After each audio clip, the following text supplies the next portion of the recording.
सुरेश भाऊ वाघमारे, सुमितजी वानखेडे, सुधीरजी दिवे, राजेशजी बकाणे, राणाजी रणनवरे, परिमलजी कांबळे, मंचावरील सर्व मान्यवर आणि उपस्थित सर्व भगिनी आणि बंधूंनो, खरं म्हणजे या हॉलमध्ये जेवढे लोक बसले आहेत त्यापेक्षा जास्त लोक बाजूच्या पेंडॉलमध्ये बसले आहेत. ते मला पाहू शकतात पण मी त्यांना पाहू शकत नाही आहे. त्यामुळे पहिल्यांदा बाजूच्या पेंडॉलमधल्या सगळ्यांना मी नमस्कार करतो. आज रामदासजींचा फॉर्म भरण्याकरता आपण सगळे एकत्रित झालो. काल माननीय पवार साहेब या ठिकाणी येऊन गेले. मी पवार साहेबांचे मनापासून आभार मानतो. जी गोष्ट आम्हाला जमली नाही ती पवार साहेबांनी करून दाखवली. आम्ही काँग्रेस मुक्त वर्धाचा नारा दिला, जिल्हा परिषद जिंकलो, एक सोडून सगळ्या आमदारकीच्या जागा जिंकलो, नगरपालिका जिंकलो, नगर परिषद जिंकलो, पण आम्हाला पंजा मात्र गायब करता आला. पवार साहेबांचे मनापासून आभार की पवार साहेबांनी वर्धेतनं पंजा गायब करून दाखवला. जे आमचं स्वप्न होतं ते पवार साहेबांनी पूर्ण केलं. ज्या महात्मा गांधींचं नाव सांगून सांगून सांगून काँग्रेसने इतके वर्ष राजकारण केलं, त्या महात्मा गांधींच्या वर्ध्यातनं काँग्रेसला हद्दपार करण्याचं काम शरद पवार साहेबांनी करून दाखवलं. म्हणून त्यांचे आपण सगळे मनापासून आभार मानू. काय अवस्था आली आहे. काँग्रेस वर्ध्यातनं हद्दपार, पण हद्दपार तर केलं पण उमेदवारच सापडेना. उमेदवाराचा शोध चालू झाला, कोणी उभं राहायलाच तयार नव्हतं. मग एक उमेदवार काँग्रेसमधनं त्यांनी आयात केला. ते माझे मित्रच आहेत, मला माहिती आहे की त्यांना पक्क माहिती आहे की विधानसभेत तर काही त्यांचा टिकाव लागत नाही, तर किमान लोकसभेत शहीद होऊन नाव आपलं मोठं करावं या दृष्टीने त्यांनी राष्ट्रवादीचं या ठिकाणी तिकीट घेतलं. तर काही हरकत नाही, सगळ्यांना शुभेच्छा आहे. लोकशाही आहे, प्रत्येकाने लढलं पाहिजे. पण एक गोष्ट निश्चितपणे आहे, गांधीजींचं वर्धा न काँग्रेसचं न शरद पवारांचं, ते मोदीजींचं आणि भाजपचं हे आता शिक्कामोर्तब झालेलं आहे. आमच्या रामदास तडसजींनी गेल्या 10 वर्षामध्ये सर्वसामान्य जनतेमध्ये सातत्याने भूमिका घेतली. लोकसभेत असो, लोकसभेच्या बाहेर असो, सामान्य माणसात ते फिरत राहिले. हा एक असा खासदार होता की जो सातत्याने लोकांना उपलब्ध होता. रामदासजी जनसामान्यांचे नेते म्हणून त्या ठिकाणी सगळ्या भागामध्ये उपलब्ध होते आणि म्हणूनच जनतेचं विलक्षण प्रेम हे रामदासजींना या ठिकाणी मिळालंय. आणि तसेही रामदासजी पैलवान आहेत आणि आता तर कुस्तीगीर परिषदेचे राष्ट्रीय अध्यक्ष आहेत. आता कुस्तीगीर परिषदेमध्ये कोणाचं पॅनल हरवलं माहिती आहे त्यांनी? इतके वर्ष कुस्तीगीर परिषदेवर शरद पवार साहेबांचं पॅनल कब्जात होतं, शरद पवारांच्या कब्जात होती. आमच्या पैलवानानं असा डाव टाकला की आता त्यांच्या हातून कुस्तीगीर परिषद निघाली आणि तळस साहेबांच्या हातामध्ये त्या ठिकाणी आली. सर्व डावपेच माहिती आहे, चेहरा भोळा आहे, त्याच्यावर जाऊ नका. वेळ प्रसंगी अशा प्रकारचा धोबी पछाड मारतात की समोरचा चितपट झाल्याशिवाय राहत नाही. आणि म्हणून मला विश्वास आहे, गेल्या 2 निवडणुका रामदास तडसजींना 53% मतं मिळाली आहेत. यावेळेस तर मोदीजींची सुनामी आहे. मागच्या काळात लाट होती, आता लाट नाही आहे, आता सुनामी आहे. त्यामुळे रामदासजी आता 60% मतं आपल्याला घ्यावेच लागतील. आणि मला विश्वास आहे समोर बसलेले जे लोक आहेत त्यांचा आशीर्वाद तुम्हाला मिळणार आहे. आणि मोदी जी का नाम, रामदास जी का काम अब की बार 400 पार और तड़प जी 60 के पार, 60% के पार. आपल्याला कल्पना आहे की मोदीजींनी 10 वर्षामध्ये देशाचं चित्र बदललं. गरीब कल्याणाचा अजेंडा या देशामध्ये मोदीजींनी राबवला आणि आश्चर्य बघा, जगातले अर्थशास्त्री समजून नाही राहिले की मोदीजींनी जादू नेमकी काय केली. जगात याची चर्चा आहे. 10 वर्षामध्ये या देशामध्ये 25 कोटी गरीब, 25 कोटी हे गरिबी रेषेच्या बाहेर आले.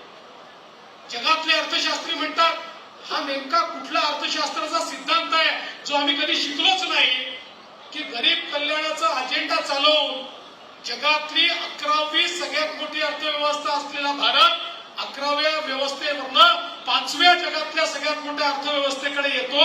ही काय जादू मोदीजींनी केली हे देखील आज अर्थशास्त्री त्याचा अभ्यास करतायत. मोदीजींनी सांगितलं अर्थव्यवस्था जगातली 5वी सगळ्यात मोठी मी केली, पण मुठभर लोकांच्या भरोश्यावर नाही केली. या ठिकाणी गरीबाला अधिकारिता देऊन अर्थव्यवस्थेला चालना दिली. गरीबाला घर दिलं, गरीबाला शौचालय दिलं, गरीबाला गॅस दिला, गरीबाला लाईट दिले, गरीबाच्या घरी पाणी दिलं. मुद्रा सारख्या योजनेच्या माध्यमातून 50 कोटी गरीब आणि मध्यमवर्गीयांना त्या ठिकाणी कर्ज देऊन कामाला लावलं. आणि मला सांगताना आनंद वाटतो, माझी मातृशक्ती या ठिकाणी आहे. 50 कोटी मुद्रा लोनचे जे कर्ज मिळाले त्यातले 25 कोटी कर्ज महिलांना मिळाले. या देशात 25 कोटी महिलांना आपल्या पायावर उभा करणारा व्यक्ती जर कोणी असेल तर ते मोदीजी आहेत. आणि तुम्ही तडस लक्षात ठेवा, आता तुम्हाला तिकीट मिळालं पण पुढच्या वेळेस कोणी आपलं तिकीट पक्क समजू नका. या ठिकाणी फक्त एक आमच्या ताई बसलेल्या आहेत, बाकी सगळे पुरुष बसले आहेत. आता तुमची संधी संपली आहे. 2029च्या निवडणुकीमध्ये मोदीजींनी सांगितलं 33% लोकसभेच्या खासदार महिला असतील आणि 33% विधानसभेच्या आमदार देखील महिला असतील. आतापासून सवय करा, एक रांग पुरुषांची तर सोबत एक रांग महिलांची करा, नाहीतर तुम्हाला कोणी विचारणार नाही. एवढं लक्षात ठेवा, कारण मोदीजींनी आता गरीब कल्याणासोबत महिला कल्याणाचा अजेंडा हातामध्ये घेतलाय. आणि महिलांचे असे आशीर्वाद मोदीजींच्या पाठीशी आहेत की मोदीजींना कोणी मागे टाकू शकत नाही. आज 3 राज्यांच्या निवडणुकात देखील आपण बघितलं, सगळे पोल पंडित सांगायचे भाजपचा पराजय होणार, भाजपचा पराजय होणार, पण त्यांना नारी शक्तीची ताकदच माहिती नव्हती. त्यामुळे नारी शक्ती अशी मोदीजींच्या पाठीशी उभी राहिली की 3 राज्यामध्ये इतर पक्षांचा सुपडा साफ, काँग्रेसचा सुपडा साफ आपण केला. आणि आता हीच नारी शक्ती मोदीजींना 400 पार घेऊन जाणार आहे. घेऊन जाणार आहे ना? नक्की हीच नारी शक्ती घेऊन जाणार आहे. आणि म्हणून गरीब कल्याणाच्या अजेंड्याच्या माध्यमातून या ठिकाणी मोदीजींनी काम केलं. आणि लक्षात घ्या, ज्यावेळेस 5 कोटी घरं बांधले जातात, ज्यावेळी 11 कोटी शौचालय बांधले जातात, ज्यावेळी प्रत्येक घरामध्ये नळ पोचतो, प्रत्येक घरात वीज पोचते, या प्रत्येक कामामध्ये त्यातनं रोजगाराची निर्मिती होते. ज्यावेळेस गडकरी साहेबांच्या नेतृत्वात इतके हायवे तयार होतात, इतके पूल तयार होतात, देशामध्ये इतके रेल्वे तयार होतात, या प्रत्येक गोष्टीमुळे रोजगाराची निर्मिती होते. मोदीजींनी अशी गुंतवणूक केली की ज्या गुंतवणुकीतून देशाचा विकास झाला, त्यातनं रोजगाराची निर्मिती झाली आणि त्यामुळे देशाची अर्थव्यवस्था जगातली 5वी अर्थव्यवस्था झाली. आणि आता मोदीजींनी सांगितलंय, मोदी की गॅरंटी है तीसरी बार सरकार आएगी तो दुनिया की तीसरी सबसे बड़ी अर्थव्यवस्था ये भारत बनेगा. जगातली 3री आर्थिक महाशक्ती भारत बनणार आहे. 3री आर्थिक महासत्तेचा अर्थ काय? आर्थिक महासत्ता बनणं याचा अर्थ अर्थव्यवस्थेचा विस्तार होणं. अर्थव्यवस्थेचा विस्तार होणं म्हणजे काय? प्रत्येकाला संधी प्राप्त होणं, अर्थव्यवस्थेचा विस्तार म्हणजे रोजगाराची निर्मिती होणं, अर्थव्यवस्थेचा विस्तार म्हणजे मूलभूत सोयी शेवटच्या माणसापर्यंत पोहोचणं, अर्थव्यवस्थेचा विस्तार होणं म्हणजे देशाच्या तिजोरीत पैसा येणं. आणि मोदीजींकडे पैसा आला तर मोदीजी केवळ गरीब मध्यमवर्गीय यांचाच विचार करतात, महिला आदिवासी दलित यांचाच विचार करतात, ओबीसी गरीब शेतकरी यांचाच विचार मोदीजी करतात. हा सगळा पैसा या समूहाच्या कल्याणाकरता या ठिकाणी मोदीजी लावतील. आणि आपल्याला माहिती आहे मोदीजी की गॅरंटी आले गॅरंटी की गॅरंटी, अशा प्रकारची गॅरंटी आपल्याला मोदीजींनी दिली आहे. आणि म्हणून आज आपण पाहतोय शेवटी ही निवडणूक ग्रामपंचायतची नाही, ही निवडणूक नगरपालिकेची नाही, ही विधानसभेची नाही, ही देशाची निवडणूक आहे. या ठिकाणी देशाचा नेता आपण निवडतोय. रामदास तडसांना हे वोट नाहीये, हे देशाचा नेता निवडण्याकरता वोट आहे. समोरच्या पक्षाचा वोट हे देशाचा नेता निवडण्याकरता वोट आहे. आता त्यांच्याकडे तर प्रश्न असा आहे, त्यांची कुठली आघाडी, इंडिया आघाडी तयार झाली. इंडिया आघाडी, ही इंडिया आघाडी कशी आहे? या इंडिया आघाडीमध्ये 25 त्या ठिकाणी पक्ष आहेत आणि 25 पक्ष केवळ इंजिन आहे, याला डब्बा एकही नाही आहे. आपली गाडी कशी आहे? आपल्या महायुतीमध्ये, आपल्या एनडीए मध्ये आपले मोदीजी इंजिन आहे, बाकी सगळे बोगे आहेत. आणि सगळ्या बोग्यांमध्ये सामान्य माणसाला बसायची व्यवस्था आहे. पण हे 25 पक्ष केवळ इंजिन आहे. इंजिनामध्ये इंजिनच्या ड्रायव्हर शिवाय कोणालाही बसता येत नाही. आणि हे 25-26 इंजिन वेगवेगळ्या दिशेने निघालेले आहे. आणि यातलं मुख्य इंजिन कोणतं याचा निर्णय झालेला नाही. कारण प्रत्येक पक्षाचा ड्रायव्हर म्हणतो माझंच इंजिन हे पक्क इंजिन आहे. त्यामुळे एक इंजिनला दिल्लीकडे ओढतं, दुसरं चेन्नईकडे ओढतं, तिसरं बंगालकडे ओढतं, चौथं युपीला ओढतं, पाचवं बिहारकडे ओढतं. त्यामुळे ही गाडी कुठेही जाऊ शकत नाही. विकासाची गाडी फक्त आणि फक्त मोदीजींकडे आहे. विकासाचं इंजिन हे केवळ मोदीजींचं आहे. मोदीजींच्या विकासाच्या गाडीत बसायचं असेल तर रामदास तडसांच्या कमळाची बटन दाबली की आपलं तिकीट पक्क, मोदीजींच्या गाडीतली एंट्री ही आपली त्या ठिकाणी पक्की होणार आहे. आणि म्हणून ही निवडणूक देशाची निवडणूक आहे. देशाचा नेता कोण असेल मला सांगा. मोदीजींशिवाय कोणी नेता होऊ शकतो? कोणी होऊ शकतो? आज देशाचे नाही, मोदीजी वैश्विक नेते झाले आहेत, वैश्विक नेते. आपण सगळ्यांनी बघितलं G20च्या वेळी जगातले सगळे देश म्हणाले मोदीजी तुम्ही नेतृत्व करा. आफ्रिकेचे देश म्हणाले आमचे नेते मोदीजी आहेत. आणि जगातल्या सगळ्या देशांनी त्या ठिकाणी मोदीजींना समर्थन दिलं. मोदीजींनी काय करून दाखवलं? गांधीजींचा जिल्हा म्हणून सांगतो, दिल्लीच्या गांधीजींच्या समाधीवर त्या ठिकाणी जगातले सगळे नेते मोदीजींनी एकत्रित केले आणि जगातल्या सगळ्या राष्ट्रपती आणि प्रधानमंत्र्यांनी गांधीजींचं अभिवादन केलं आणि त्यांना त्या ठिकाणी आदरांजली वाहिली. एक प्रकारचं वैश्विक नेतृत्व मोदीजींनी तयार केलं. आज जगाच्या पाठीवर भारताशिवाय जगाची कल्पना करता येत नाही असं आता जगातले नेते म्हणतात.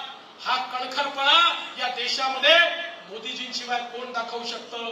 आज चीन असेल, पाकिस्तान असेल, आपल्याकडे वाकडी नजर करून पाहू शकत नाही. ही हिंमत कोणाची आहे? ही केवळ मोदीजींची आहे. नंतर तोही काळ आपण पाहिला मनमोहन सिंगजींचा, ज्या काळामध्ये पाकिस्तान आपल्याकडे येऊन बॉम्ब विस्फोट करायचा आणि आम्ही काय करायचो? आम्ही केवळ युनायटेड नेशन मध्ये जाऊन त्यांचा निषेध करायचो, मग तीव्र निषेध करायचो, मग अति तीव्र निषेध करायचो. आपला निषेध संपत नाही तर दुसरा बॉम्बस्फोट व्हायचा. मोदीजींनी सांगितलं आमच्याकडे येऊन बॉम्बस्फोट करण्याचा प्रयत्न केला तर तुमच्या पाकिस्तानमध्ये घुसून आम्ही तुमचा निपात करू शकतो. आता पाकिस्तान आणि चीनची हिंमत नाही भारताकडे वाकडी नजर करून पाहण्याची. हे मोदीजींनी करून दाखवलं. आज भारताला कुठल्या उंचीवर नेलाय? आपलं चंद्रयान हे त्या ठिकाणी चंद्रावर उतरलं तर भारत पहिला देश झाला की ज्यांनी चंद्राच्या दक्षिण ध्रुवावर चंद्रयान उतरवलं. आज उपग्रह सूर्यापाशी पोहोचला तर जगातला पहिला देश भारत झाला की ज्यांनी सूर्याच्या ऑर्बिट मध्ये आपला उपग्रह नेला. बंधू भगिनींनो, हा ग्रामपंचायतची निवडणूक नाही आहे, ही देशाची निवडणूक आहे. देशाला पुढे न्यायचं असेल तर वैश्विक नेतृत्व लागतं. एक असं नेतृत्व जे पलीकडचं पाहू शकतं, एक असं नेतृत्व जे भारताला विकसित करू शकतं. आणि विकसित भारताची संकल्पना मोदीजींनी घेतलेली आहे. 2047 सालचा विकसित भारत मोदीजी तयार करणार आहेत. आणि बंधू भगिनींनो, मोदीजींनी सांगितलं गेले 10 वर्ष तर ट्रेलर होता, पिक्चर अभी बाकी है. हा पिक्चर पुढच्या 5 वर्षामध्ये आपल्याला पाहायला मिळणार आहे. आता येणारे 5 वर्ष भारताचं परिवर्तन करणारे, ट्रान्सफॉर्मिंग अशा प्रकारचे 5 वर्ष आहेत.